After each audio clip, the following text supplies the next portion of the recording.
Charlotte Soccer Show, Danny Brams here, and that is not John Hayes, my friends. Welcome, Tifos. That is Kevin Egan of Apple MLS Season Pass, the host of MLS 360, the host of MLS Wrap Up.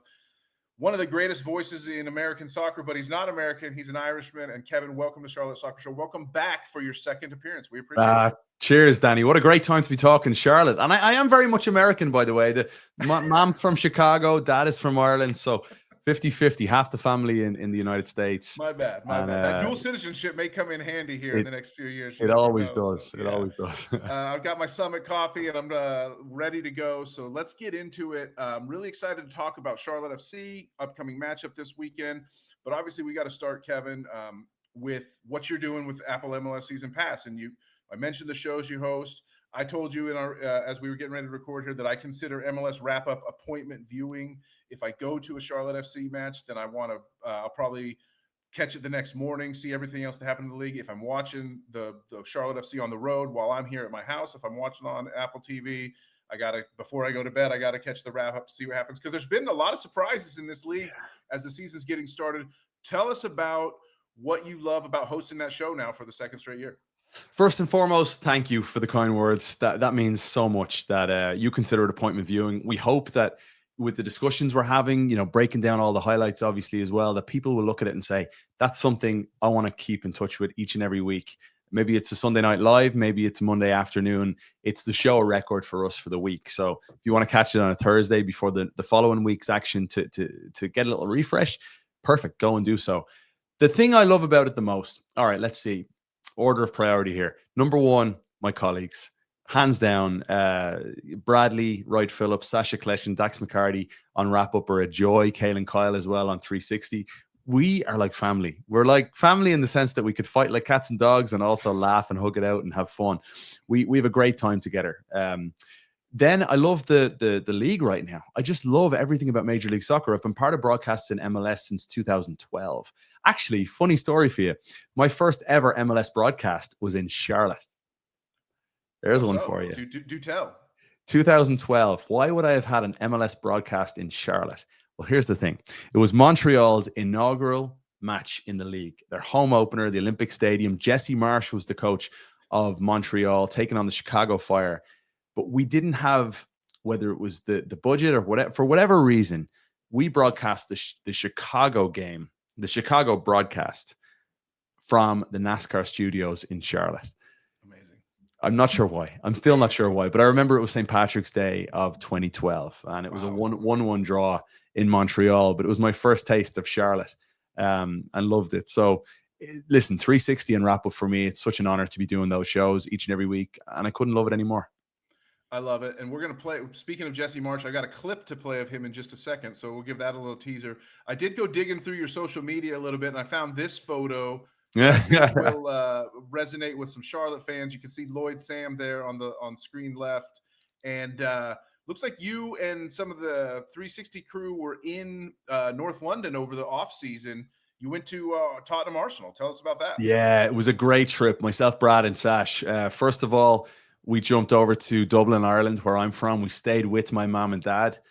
Brad lost rock, paper, scissors with Sasha, so he had to sleep in the kids' bunk beds.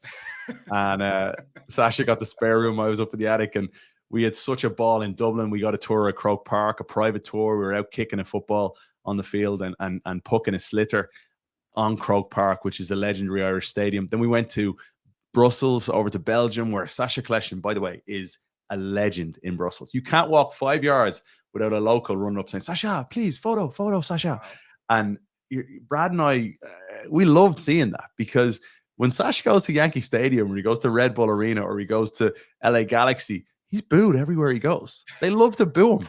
Whereas over in Belgium, they absolutely love the guy. So that was fun. And then we went to London, to Brad's home, to North London Derby, and had an absolute ball with Lloyd Sam joining us as well, whom Charlotte fans absolutely adore. I love it. Yes, Lloyd's a great guy. Had the chance to talk to him a little bit over the years, and he's we've loved to see him kind of come up from the Charlotte level up to doing more and more national commentary. Because I always said, even when he started at Charlotte in 2022, I was like, this guy could be a national voice, and I think it's really cool. I think he's so unique, though, Danny. Like, and I agree with you. I think he's absolutely national. Lloyd has something special in that there's no replicating Lloyd. He is himself. He doesn't try to be anybody else. So often broadcasters will say, oh, I really like, maybe it's John Strong or John Champion, and they try to figure out ways to be a little bit of both. Lloyd is himself. And I think Lloyd is box office. I think Lloyd needs to be on camera more. I think he's just someone who you could give him his own show and it's box office. I think he's top class. Yeah, he started off calling as the booth analyst for Charlotte FC games in 2022, and I said from the beginning, like as soon as I started hearing him talk, and I would tell Johnny, I'm a producer in my day job. I produce college football shows for ESPN, Nice. and I said this guy needs to be in the studio. I mean, he's good in the booth, but he would be great in the studio. And I've seen it on Apple TV ever since then. So we love to see that. Got to give a shout out to my boy Eric as well. Eric Krakauer, a dear friend of mine too. Dear friend, he's a great dude. He's still working with the club. Yeah, he's doing ambassador stuff with the club. He has been for a while, and it's been awesome to see both of those guys. You mentioned Jesse Marsch, and I have a clip I'm going to play from a recent show that you guys did of Jesse Marsch, and I want to know what it's like when you're hosting and you have someone who maybe doesn't really want to play along with the game. You've got a game you do called Start Bench Cut, which you can sort of an extrapolation from a famous schoolyard game that might be better known as FMK on these parts. But here's the clip, and then we'll get your reaction. I was going to get to this a little bit later on, but let's just do this and take care of business right now. We play this game with our guests later on in MLS 360, so let's do it with you. If you had to start, bench, or cut, Sasha, Dax, or Bradley, who you got? I'm not doing that. No way. Come on. We're having some fun. I love them all. I love them all. No, Jesse. We're not letting you off the hook. Sam today. I love hearing Lloyd Sam today, too. That was awesome. What do you got for me, Dax? Go ahead. What do you got? No, we got to do start, bench, cut. And listen, any parameter you want to use, if you want to explain it away in any way you want, you got to do it. Everyone plays the game. I wouldn't bench or cut any of you. I would start all of you. Jesse. Honestly, well, that's not true. That. You would. I love you guys. One second. Sorry, Jesse. I loved you guys. You've done it before. You've done it already. Get them out of their misery and just tell them the answer. That's a great clip. I mean, what a time. What's it like to be on the set when guys are just cutting up and cracking up like that? It's fun. It's just like we're in our living room having a laugh. Jesse Marsch obviously loves Sash, Brad, and Dax from their time together. They had a very successful team and Supporter Shield winners in 2015, I believe. And he's just a great guy, Jesse Marsch. Wish him the best with Canada, obviously, tonight in action this evening against Mexico. And it's always fun. We have late guests on MLS 360. It's kind of the MLS After Dark, couple of hours. Like this weekend, again, we only have 2 games at 10:30 p.m. Eastern time. So once it gets to that hour, things lighten up a little bit. We've got, a special guest. It'll be kind of a secret leading up to the show, and there'll be a special guest join us. Maybe someone's had himself a day. We were trying to get Patrick Agyeman to join us late, but it was a little bit too late, especially after scoring, on St. Paddy's weekend as well. Yeah. We tried to get Paddy on. Hopefully we'll get him on again.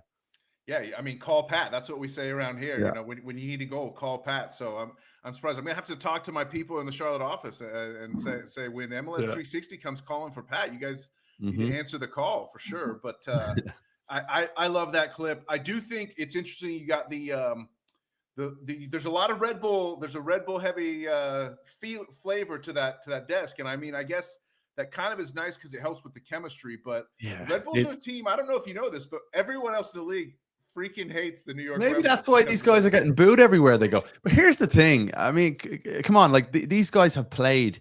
They've covered 11 different teams in the league. Yeah. Like Dax was captain in Chicago. He was captain in Nashville. He played in DC. He played in Dallas. Like Sash played for Chivas USA.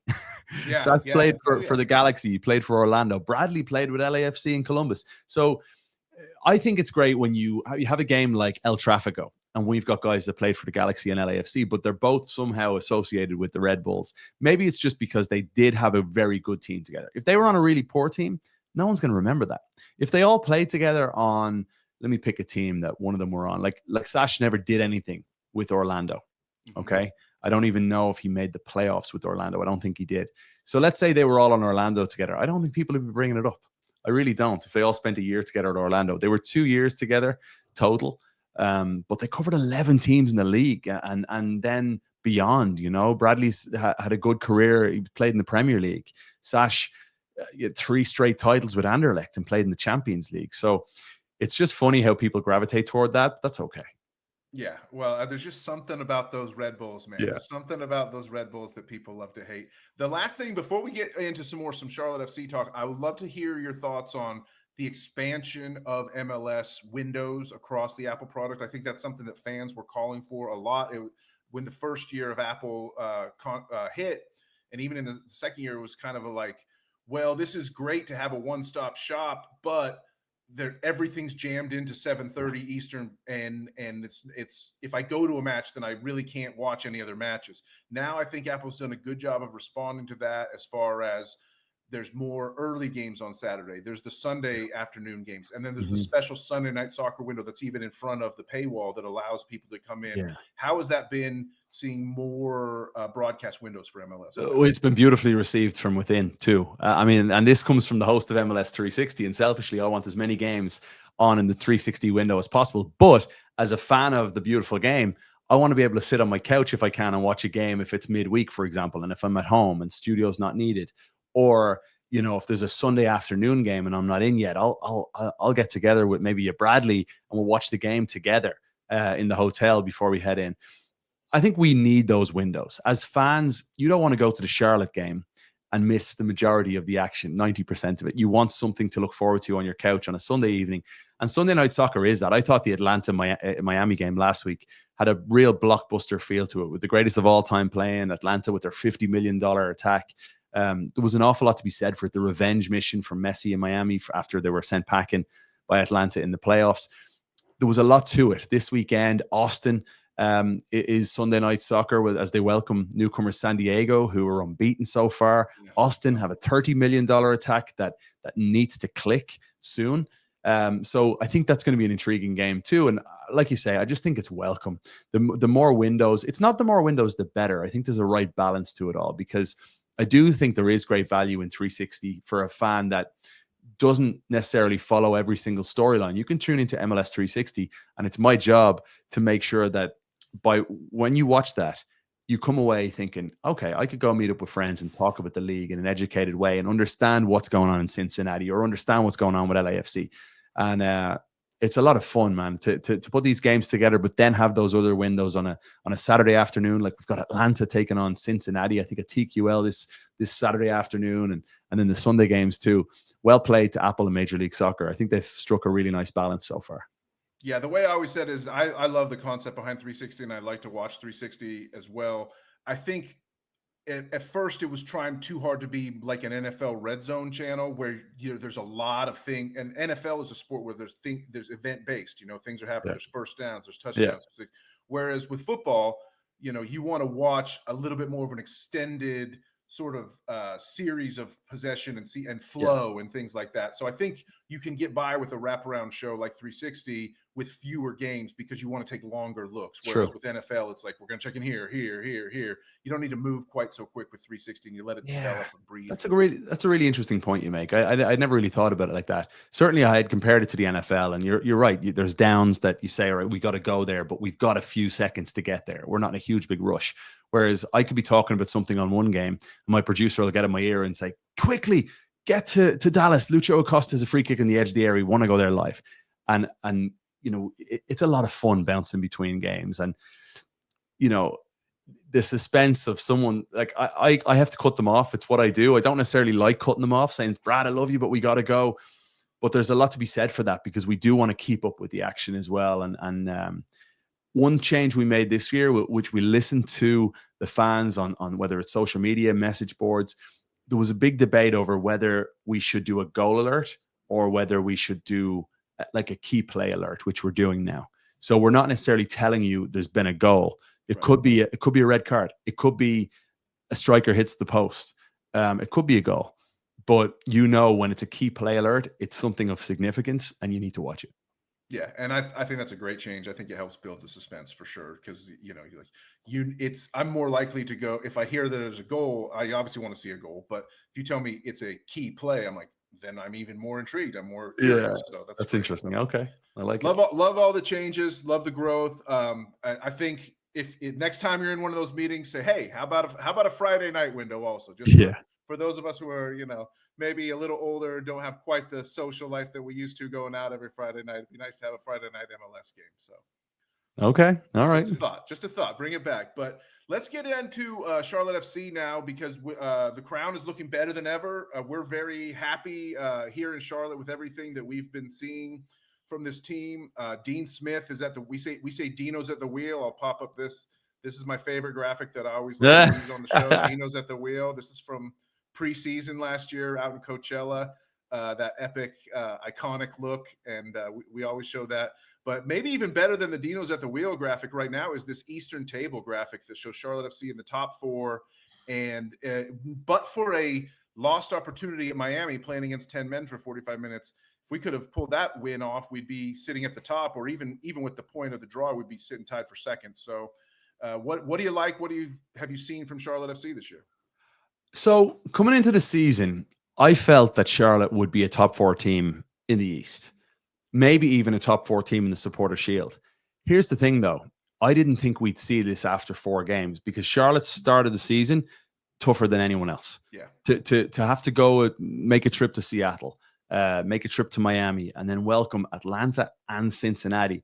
Those are 4 of the best teams in the league. They should be on paper 4 of the best teams in the league. Mm-hmm. To come away with 7 points from those games is surpassing expectations. Would you agree with that? Do you think at 100%. This point in time, 100%. Dean Smith Charlotte has surpassed the expectations, meaning that when a San Jose comes to town, back-to-back home losses, this is a chance for Charlotte to feast. And this is arguably the test for all of us to see, can Charlotte put a team to the sword?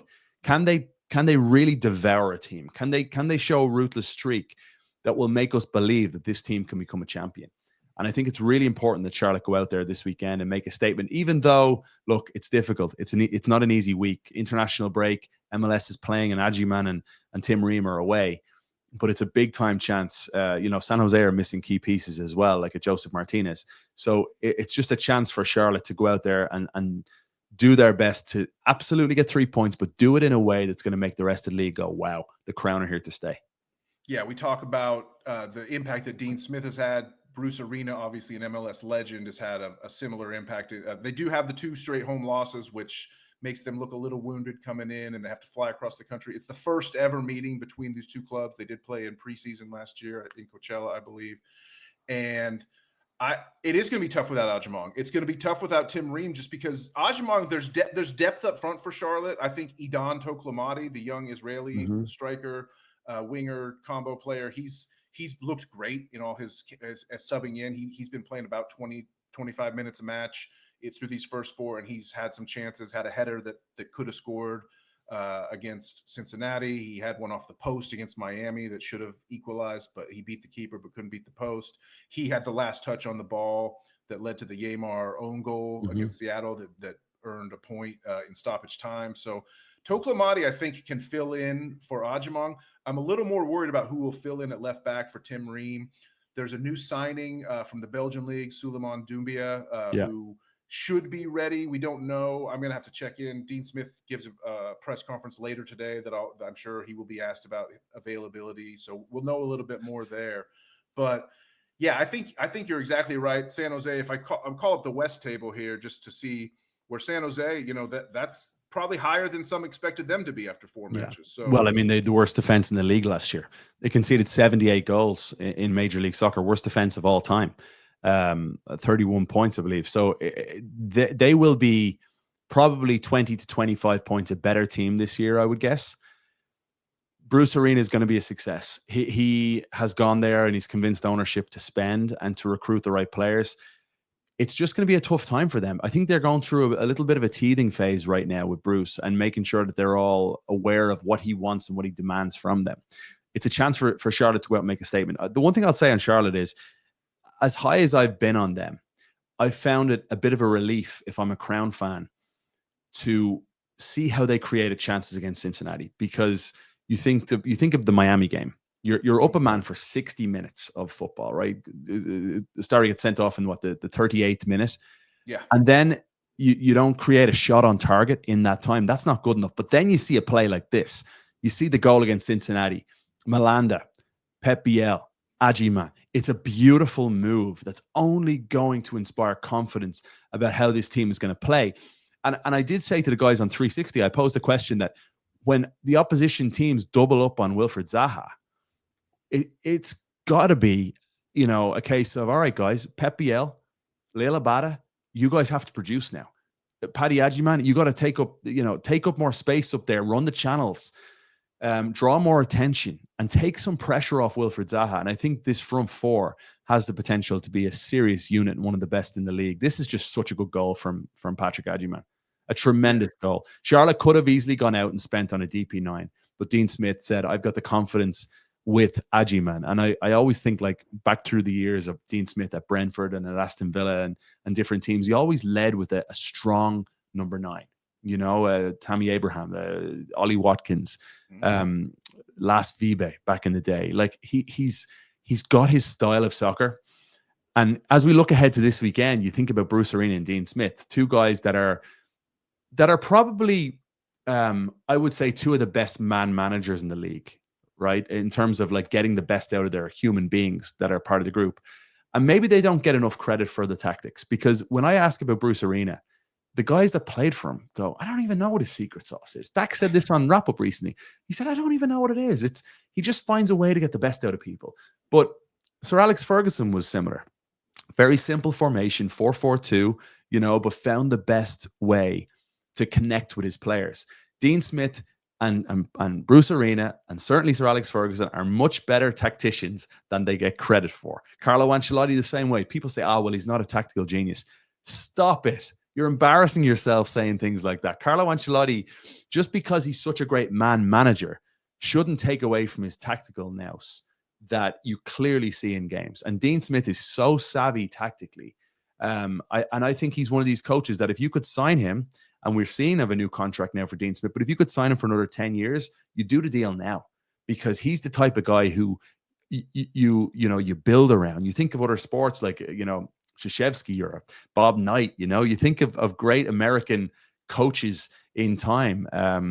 Who comes to mind for you? Pick an American coach that's been at a team for an awful long time. Greg Popovich, for example. Sure.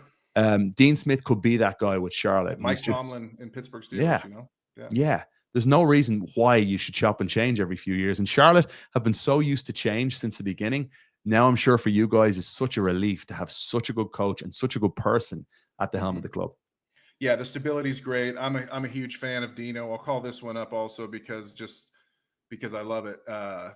This was me meeting Dino last year at the supporters meet and greet, and the guy, you weren't supposed to take individual photos. There was a security guard kind of like looking at everybody. You weren't supposed, but I snuck one in and grabbed him real quick. So, and that was a couple days after I had been at the press conference, and I told him that the team looked boring in the 2-0 loss at Orlando in the final. You were honest. Final 6 weeks of the season, and you know what? He listened to that, and the team that actually sparked the team to perform much better down the stretch and secure that playoff spot. So we love Dean. I love the high praise. That's really appreciated. I'm sure all the Charlotte fans listening to this show are going to love to hear your thoughts on Dean. And I also really love the vocabulary word there, the Noahs, the Noahs. Send some people looking to the encyclopedia there for sure. But honestly though, Danny, if you real quick, if you were to think about a power ranking of coaches right now, where is Dean Smith in the league? Like, you have to have Wilfried Nancy right up there. I don't think Mascherano's done enough yet, obviously. It's his first full-time head coach job beyond the 20s. Messi, right? Yeah. Dean Smith is right up there. Oh, yeah. There's an argument to be made for Greg Vanny, even though the team has started so poorly. They've 1 point from 4 games. Obviously, there's an argument to be made for Steve Cherundolo. But for me, Wilfried Nancy is number 1. Mm-hmm.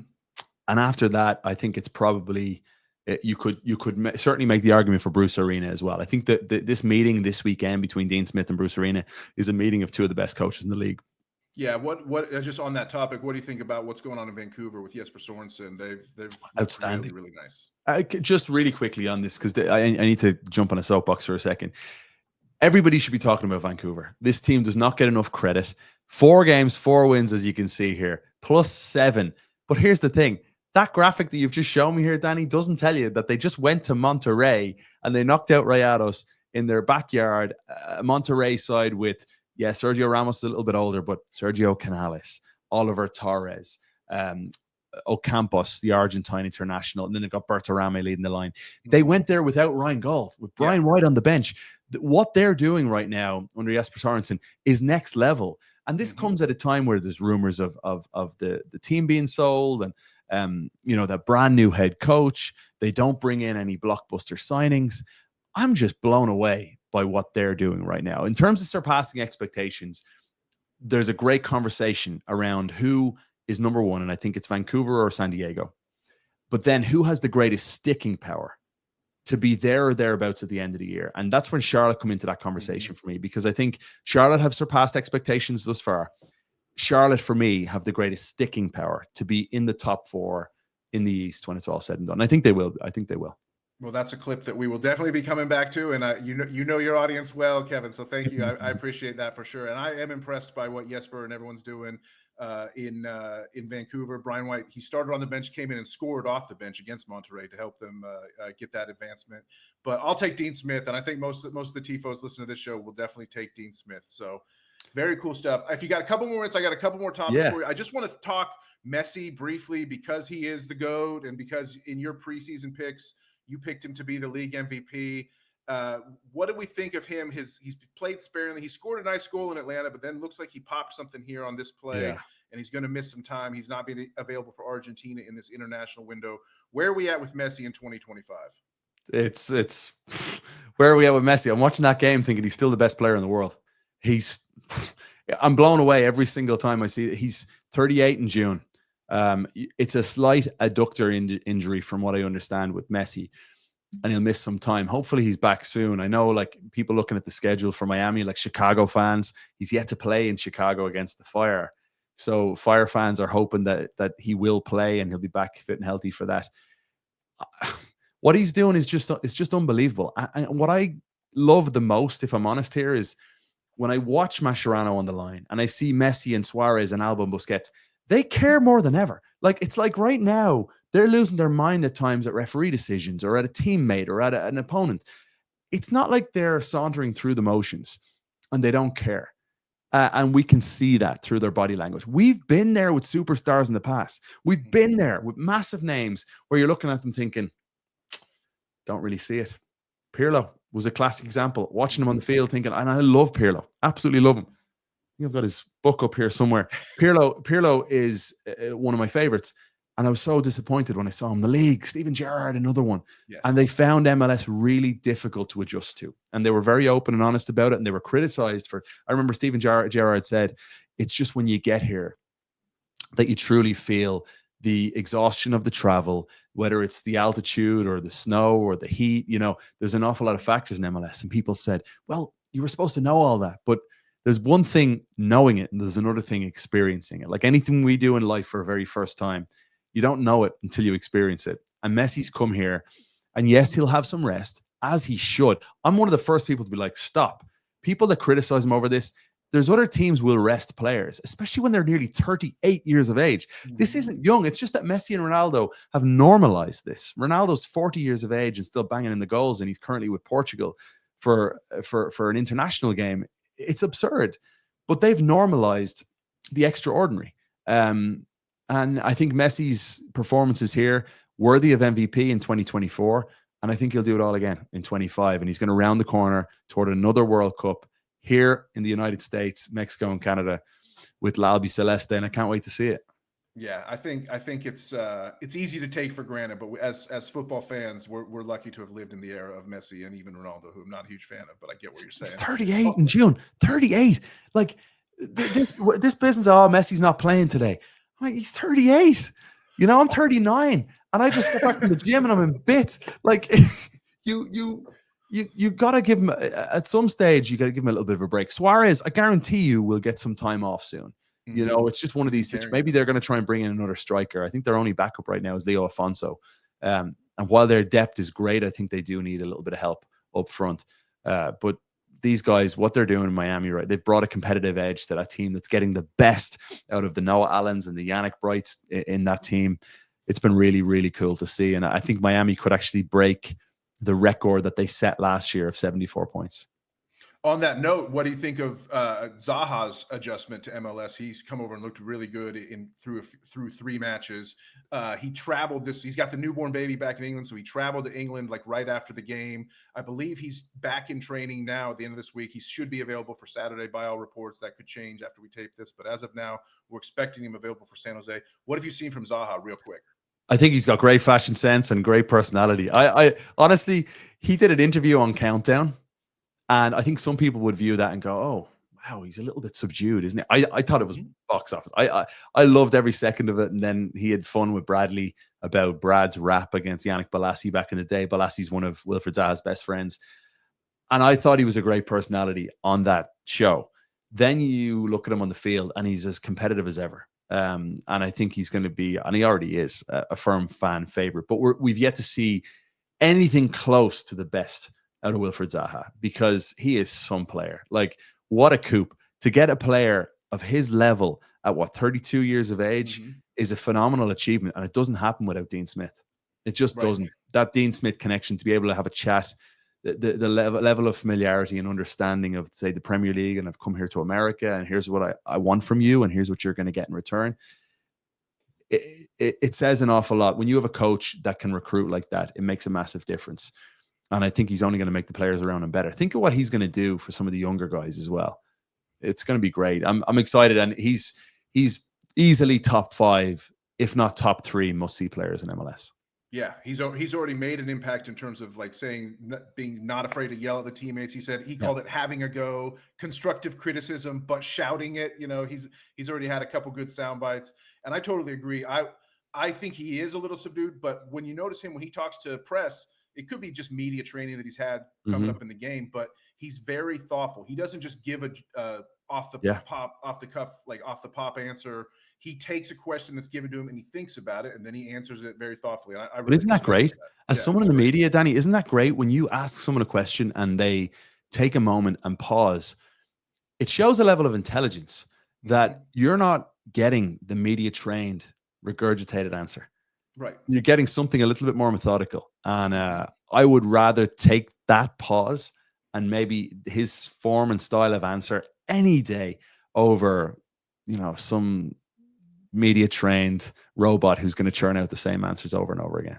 Yep, totally agree. Well, you've been so gracious with your time, Kevin, giving us a half hour here plus, which we really, really appreciate. I got one last thing that I just want to go out on, which is a nod to the Irish side of your heritage and your culture. I want to talk briefly about Gaelic football, hurling, the GAAs of the world, and there's actually a Charlotte Gaelic Athletic Association. You are very involved with the Atlanta Gaelic Athletic Association. When I traveled to Ireland a couple of years ago, I toured a GAA ground, and this is just a different sport, but you can see this is the home sport of Ireland. And tell us a little bit about Gaelic football and your involvement. Well, I would love to be a lot more involved in Atlanta Youth GAA and Atlanta GAA. It's just being gone, weekends with the job means that I miss out on the games and training, and my kids go every Sunday morning to Atlanta Youth GAA, and it's all voluntary basis. There's no real money coming in at all. It's a game that is very parochial in Ireland. Every small town has its own Gaelic football or hurling team and club. You could be in the local church on a Sunday morning in Ireland and the priest will read out the results from the day before. It's just very, very community driven. And it's our biggest sport in Ireland. Like, the top players in the country that play in front of 82,000 at Croke Park on All-Ireland final day, they're back in work, whether they're bankers or teachers or doctors, nurses, whatever. They're back in work the next day. They don't earn anything from this. It's just, it's an unbelievable sport, the largest amateur game in the world, I believe. And I just love it so much. My dad was a Gaelic footballer for Dublin back in the 70s, and that's how he met my mom. They traveled, they won 2 All-Ireland titles, and they traveled the US, and they met in Chicago. And I've always played Gaelic games growing up. It was my number one love as a sport, to be honest, was Gaelic football. I tore my ACL playing. I had hoped to play for Dublin one day. That was my big dream, and I tore my ACL when I was 19, and then turned my attention to TV at the time because I knew I was going to be out for the year. And then, the rest is history. I just got working in TV, and I've gone from there. But it's such a wonderful sport. If you have a chance to go and check out Charlotte, Gaelic Athletic Association, or Charlotte GAA as we'd call it. I'm sure you'll love it. Yeah, the Instagram handle is there. There's tons of videos and information there at Charlotte GAA. There's an Atlanta GAA if you're watching this, if the Kevin Egan fans out there are watching in Atlanta. So, Kevin, I can't thank you enough for everything that you've been able to share with us today. Always a pleasure to have you on here. Always a pleasure to hear a great Irish tongue on the show. And Johnny's going to be pissed that he missed this one, but I'm sure he will be watching it back with a giant smile on his face. Thank you so much, Kevin. Danny, anytime. And go on the Crown. Best of luck with you guys this year. You're having a great season so far. And like we talked about, I can see it sticking this year, and Charlotte for a home playoff game at the end of the season. I'm going to have you send us out our catchphrase here that we like to end each show on in the show is "For the Crown, baby." So send us out, please. All right, for the Crown, baby.